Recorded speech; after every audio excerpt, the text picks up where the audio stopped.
اردو خبر کے معزز دوستوں، میں ہوں ماجد ملک اور آپ تمام دیکھنے اور سننے والوں کو السلام علیکم۔ ناظرین گرامی، نیپولین بوناپارٹ 18 جون 1815 کو واٹرلو میں آخری جنگ ہار گیا۔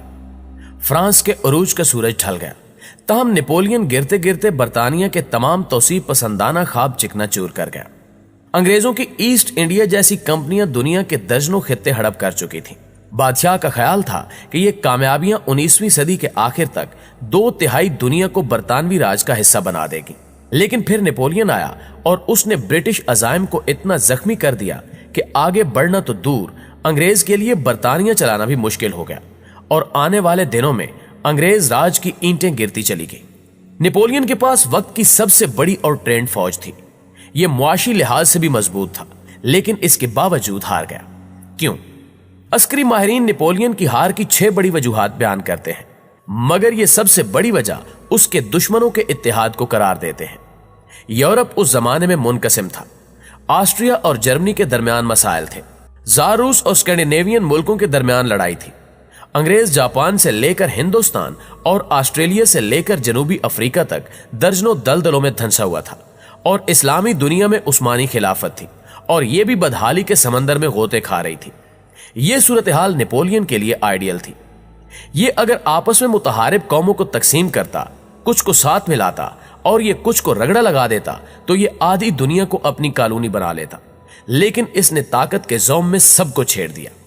اس نے جرمنی، مصر، بیلجیم، ہالینڈ، اٹلی، آسٹریا اور پولینڈ پر قبضہ کر لیا۔ یہ روس میں بھی داخل ہو گیا اور اس نے برطانیہ کی اینٹ سے اینٹ بجانا شروع کر دی۔ اس کا نتیجہ یہ نکلا کہ صدیوں کے ازلی دشمن اکٹھے ہو گئے۔ یہ نیپولین کے خلاف متحد ہوئے اور پھر اس کی طاقت کے سورج کو واٹرلو کی کھائیوں میں بچھا کر دم لیا، اور یوں نیپولین تاریخ کا حصہ اور فرانس سپر پاور سے ایک چھوٹا سا ملک بن گیا۔ تاریخ نیپولین کی اس غلطی کو نیپولین فالٹ کہتی ہے، جبکہ نیپولین کے مقابلے میں انگریزوں نے جہاں بھی حکومت کی، تقسیم کرو اور حکمرانی کرو کے فارمولے کے تحت کی، اور وقت نے ثابت کیا کہ یہ فارمولہ بہرحال دنیا کی شاندار تکنیک ہے۔ دوستو، عمران خان کھلاڑی ہیں اور کھیل تقسیم کرو اور حکومت کرو کے فارمولے پر نہیں چلتا۔ سپورٹس اعصاب، طاقت اور سٹیمنے کی گیم ہوتی ہیں، جبکہ سیاست جوڑ توڑ، گیو اینڈ ٹیک اور ڈائلاگ کا نام ہے۔ آپ سیاست میں خون کے پیاسوں سے بھی ڈائلاگ کرتے ہیں، آپ ازلی دشمنوں کو بھی کچھ دے کر اور کچھ لے کر راضی رکھتے ہیں، اور آپ اپنے حریفوں کو اپنے ساتھ جوڑتے اور آپس میں توڑتے رہتے ہیں، اور وقت نے ثابت کیا کہ عمران خان سیاست میں کورے ہیں۔ آپ ان کی سادگی ملاحظہ کیجئے، یہ 2.5 سال سے کریڈٹ لے رہے ہیں کہ میں نے ان سب کو اکٹھا کر دیا۔ کوئی ان سے پوچھے، جناب آپ کے سامنے 11 جماعتیں تھیں، یہ سب ایک دوسرے کی حریف اور دشمن تھیں، یہ لوگ 35 سال سے ایک دوسرے کو غدار اور سیکیورٹی رسک قرار دے رہے ہیں۔ آپ اگر سمجھدار سیاست دان ہوتے تو آپ انہیں کبھی اکٹھا نہ ہونے دیتے، آپ انہیں انگیج رکھتے۔ آپ اپنی سادگی دیکھیے، اسٹیبلشمنٹ انہیں الگ الگ کرتی رہی، یہ انہیں مولانا فضل الرحمان کے آزادی مارچ سے بھی دور رکھتی رہی، لیکن وزیر اعظم نے انہیں دھکیل کر ایک کنٹینر پر اکٹھا کر دیا۔ اس کا نتیجہ کیا نکلا؟ 40 برس کے دشمن یکجا ہوئے اور انہوں نے حکومت کو دھکیل کر پھسلن پر رکھ دیا۔ میں آج حیران ہوں کہ وہ وزیر اعظم جو چودھری صاحبان اور MQM کو حکومت میں شامل کر سکتا ہے اور جو شیخ رشید کو وزیر داخلہ بنا سکتا ہے، وہ پیپلز پارٹی اور نون لیگ کے ساتھ ڈائلاگ کیوں نہیں کر سکتا؟ اس نے مولانا فضل الرحمان جیسے شخص کو اپنا سیاسی دشمن کیوں بنا لیا، اور اس نے اختر مینگل اور GDA کو کیسے ناراض کر دیا؟ چنانچہ وزیر اعظم یہ یاد رکھیں کہ دشمنوں کو اکٹھا کرنا کامیابی نہیں ہوتی، ناکامی ہوتی ہے۔ یہ نیپولین فالٹ ہوتا ہے، اور وزیر اعظم 2.5 سال سے یہ غلطی کر رہے ہیں۔ دوسرا، وزیر اعظم NRO نہیں دوں گا کا نعرہ لگاتے آ رہے ہیں، جبکہ دوسری طرف آصف علی زرداری جعلی اکاؤنٹس کے 14 مقدموں کے باوجود گھر بیٹھے ہیں۔ یہ سینٹ میں ووٹ کاسٹ کر رہے ہیں۔ میاں نواز شریف لندن میں واک کر رہے ہیں۔ مریم نواز تقریریں کرتی کرتی ملک کی مقبول ترین لیڈر بن چکی ہے۔ حمزہ شہباز ضمانت پر گھر پہنچ چکے ہیں۔ یہ پنجاب میں عدم اعتماد کی تیاریاں کر رہے ہیں، اور اب میاں شہباز شریف بھی 10-15 دنوں میں باہر ہوں گے۔ لہٰذا وزیر اعظم کے پاس کون سا ایسا NRO ہے جو یہ نہیں دینا چاہتے؟ ملک میں عملاً 1.5 سال سے NRO ہو چکا ہے، اور لوگ اسے انجوائے کر کر کے بھی تھک گئے ہیں۔ ناظرین گرامی، وزیر اعظم یہ جانتے تھے کہ ہواؤں کا رخ بدل چکا ہے۔ یوسف رضا گیلانی کو اگر اپنی شکست کا 1% بھی شک ہوتا تو یہ کبھی اسلام آباد سے الیکشن نہ لڑتے۔ सियासी लाट में 3 लोग ये हकीकत जानते थे कि यूसुफ रजा गिलानी ये सीट जीत जाएंगे, इमरान खान, आसिफ अली जरदारी और यूसुफ रजा गिलानी। लिहाजा आपने फिर हफीज शेख को इस्लामाबाद से इलेक्शन क्यों लड़ाया? आप इन्हें सिंध, पंजाब या केपीके से जितवा सकते थे और सैफुल्ला अबड़ू को इस्लामाबाद से टिकट दे देते। दोनों एक दूसरे के साथ लड़ते रहते। आपको अपनी सुबकी कराने की क्या जरूरत थी? आप ये भी अंदाजा कीजिए कि हफीज शेख ने हारने के बाद आगे बढ़कर यूसुफ रजा गिलानी को मुबारकबाद पेश की। वज़ीर आज़म भी ये कर सकते थे। ये अपनी शिकस्त मानते, यूसुफ रजा गिलानी को मुबारकबाद पेश करते और अपोजिशन को दावत दे देते। आपके पास अक्सरियत है, आप अपना चेयरमैन सेनेट ले आए। वज़ीर आज़म का सियासी कद कहीं से कहीं पहुंच जाता, लेकिन हुकूमत शिकस्त के बाद पिच पर भी लेट गई और वज़ीर आज़म ने उल्टा इलेक्शन कमीशन को जमहूरियत का दुश्मन भी करार दे दिया और जवाब में इलेक्शन कमीशन ने प्रेस रिलीज जारी कर दी। हुकूमत और वज़ीर आज़म दोनों की सुबकी हो गई।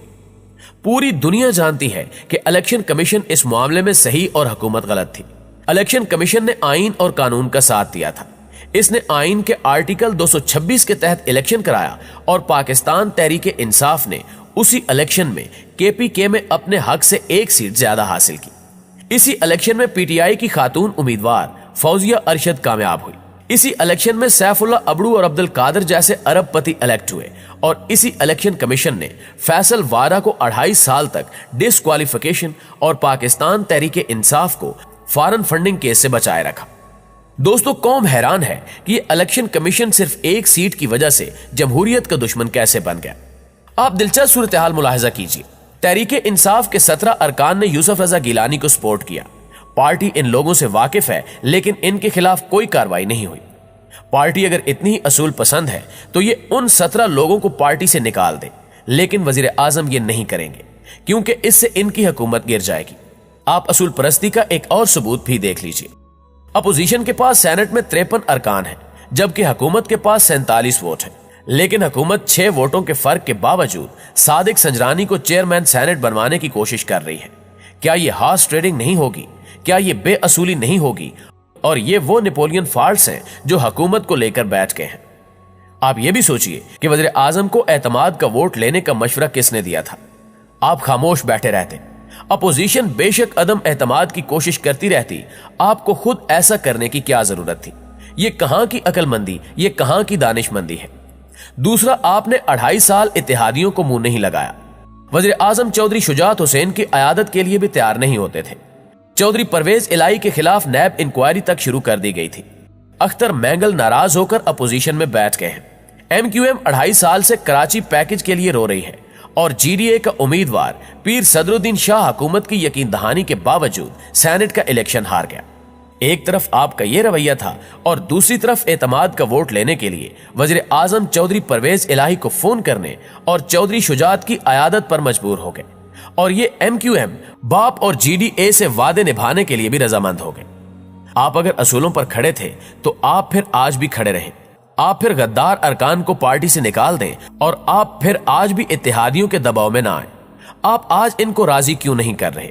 और आखिरी बात, वज़ीर आज़म ने 4 मार्च की शाम अपने अरकान असम्बली से कहा था, आपको अगर मेरी क़यादत पर एतमाद नहीं तो आप खुलकर मुखालफत करें, छुप कर वार ना करें, मर्द बने। लेकिन सवाल यह है कि सिंध असम्बली के 3 अरकान ने खुलकर पार्टी उम्मीदवार को वोट न देने का ऐलान किया था।